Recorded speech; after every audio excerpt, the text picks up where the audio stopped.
in Princes of the Yen, you say that it was on purpose, that the Central Bank of Japan did this purposefully. Why? First, two questions on that. Why would they do it purposefully? And secondly, if the same thing happened in 2008, was that also done purposefully by our central banks?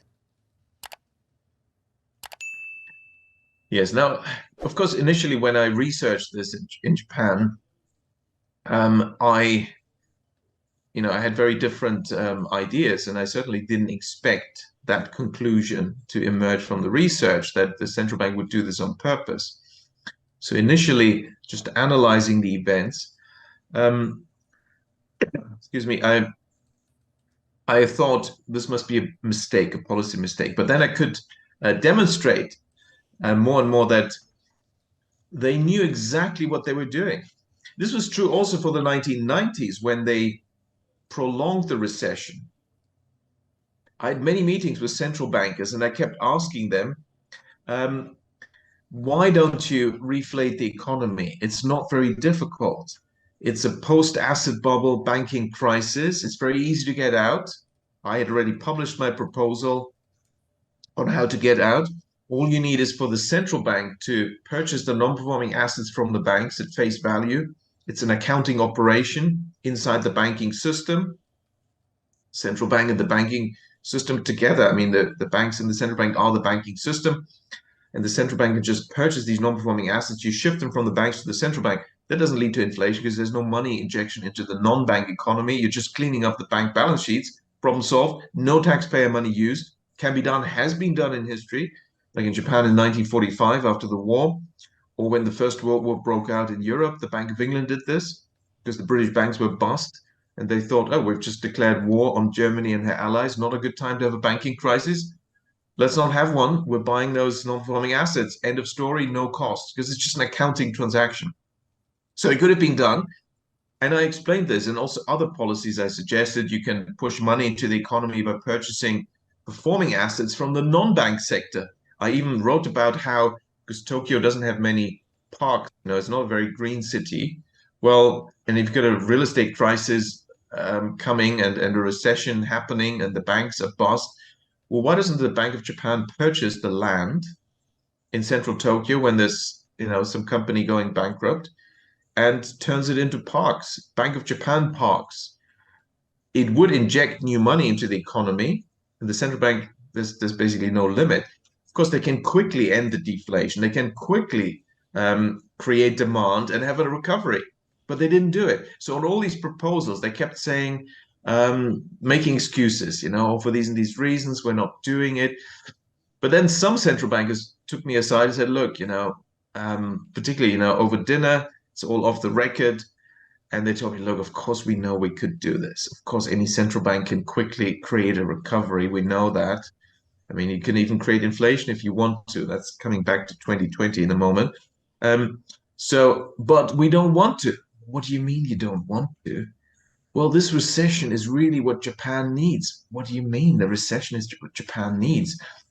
Well, they were saying that Japan needed structural reforms, deregulation, liberalization, privatization. The economy was too successful. America was complaining. There was huge trade surpluses. How can we reduce the trade surplus, make Japan less successful? Adopt this economist's advice of deregulation, liberalization, privatization. And the trade surplus will disappear, domestic demand will grow, there'll be more consumption, and that's much better. We need to do that to help the international community. Japan needs to fit in, just can't be this successful exporter and focusing only on exports. Oh wow. And so I still didn't believe it though when they told me. I mean, literally several central banks told me the story. I thought that must be some kind of crazy explanation of their mistakes. So I still worked on that basis. These are just mistakes. But then I had other data sources and just analyzing the bank credit data, and then going back to the bubble in the 80s, because that was clearly the cause of the big recession. Japan had a 20-year recession, the 90s and 2000s, all recession, depression. But all that followed from the bubble era of the 1980s, the late 1980s. That's the cause. So why did that happen? And then I analyzed that very carefully. Empirically, I interviewed people and I managed to get the relevant data. And the conclusion was that the banks were doing this lending for asset purchases at an extraordinary pace, enormous amounts of money being given to any company to purchase real estate. That was what was driving up the real estate prices to these extraordinary levels I mentioned, you know. Um, it was the banks lending so much, but why were they lending so much? And I found that the loan officers in the bank branches, they've been given orders by the headquarters to increase lending, and the bank headquarters have been given orders by the Bank of Japan to increase lending for asset purchases, for real estate purchases. And then I asked and interviewed the central bank people who in the 80s were in this job, giving those, it was called guidance, window guidance of increased bank lending now by this much, by that much. And there were huge numbers. So I asked them, why did you give this guidance? And yeah, they confirmed we did give this guidance. It was the Bank of Japan telling the banks to increase lending for asset purchases, creating therefore the bubble. So why did you do that? Well, we were told by our boss, who was at the time in the late 80s, Mr. Fukui. And they told me, and in fact, the bankers already had told me, this Mr. Fukui is behind this.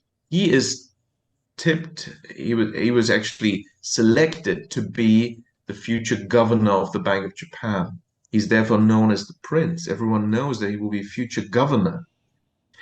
And this, of course, is exactly what happened. Just after my book was published, Princes of the Yen, pointing out that he's the future governor, then he was actually appointed to be that governor of the Bank of Japan. Well, why would he do that?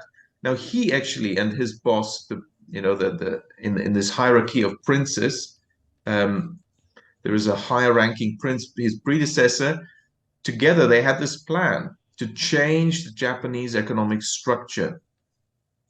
To do what America had been demanding from Japan and the Structural Impediments Initiative, all these negotiations with America to essentially deregulate, liberalize, privatize, weaken the economy, reduce exports, and increase domestic demand, to increase maybe imports from America and other countries. That was the goal. And they concluded, you can't do this without a crisis. We need to engineer a crisis. And that's what the Bank of Japan delivered. So it was true. It was done by the central bankers on purpose. And once you're through that, then you realize how much power these central bankers have, because they can control the money creators, the banks. And through that, you can move the business cycle up and down. And it's moved by the quantity of bank credit and also how the bank credit is used, whether it's used for asset purchases or whether it's used for GDP transactions for the real economy. And they have this power. And that power, that is an extraordinary power tool. Power, unfortunately, corrupts, and they have been abusing this power to create boom and bust cycles.